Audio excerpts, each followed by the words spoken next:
एक मिनिट माधवराव, तुम्ही तुमच्या पापांचा भार माझ्या ममावरती टाकू नका। ती आता आजारी आहे म्हणून तिच्या नावावरती तुम्ही काही खपवाल आणि आम्ही काही ऐकून येऊ, हे चालणार नाही। मग ठीक आहे, त्या शुद्धीत आल्या की सोक्ष मोक्ष होईल काय तो? निदान हा खुलासा करण्याकरता तरी देव त्याला लवकरात लवकर बरं करेल। हो ना? मग आता तुम्ही एक गोष्ट ऐकून घ्या। जोपर्यंत ममा शुद्धीवरती येत नाहीये आणि तीच सत्य सांगत नाही तोपर्यंत तुमच्या मुलीला घरी घेऊन काय बोलताय तुम्ही? ते रागाच्या भरात बोलून गेले हो।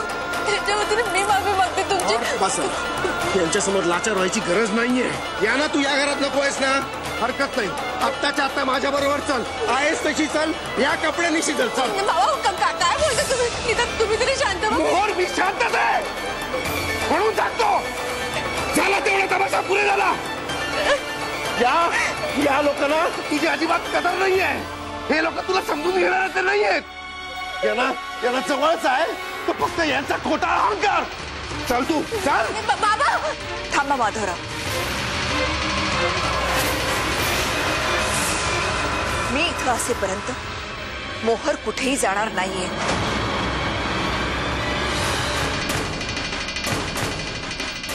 ताईनं मला खूप विश्वासाने इथं बोलवलंय आणि ती परतेपर्यंत मोहरच काय, पण ह्या घरातली कुठलीही व्यक्ती कुठेही जाणार नाहीये।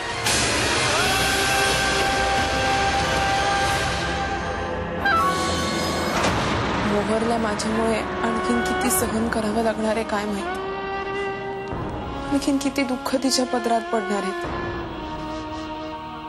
आपल्या बहिणीच्या सुखाची वैरीण माझ्या इतकी कोणीच झाली नसेल। देवीकडे एवढंच मागणं मागते, मोहरला या संकटातून लवकरात लवकर बाहेर काढ। तिचा काहीही दोष नसताना फक्त माझ्यामुळे तिला हे सगळं सहन करावं लागतं। तुम्ही काही काळजी करू नका। मला खात्री आहे की तुमच्या बहिणीला काही त्रास होणार नाही। असं म्हणतात की जी लोक चांगली असतात ना त्यांचा देव कधीही वाईट होऊ देत नाही।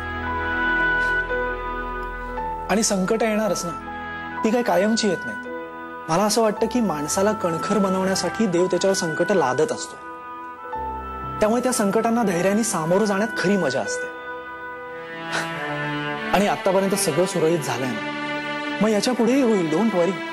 डॉक्टर, आजपर्यंत तुम्ही माझ्यासाठी जे काही केलेत त्याबद्दल तुमचे मानावे तेवढे आभार कमी आहेत। तुम्ही जे केलं ते आपण फक्त आपल्या माणसासाठी करू शकतो।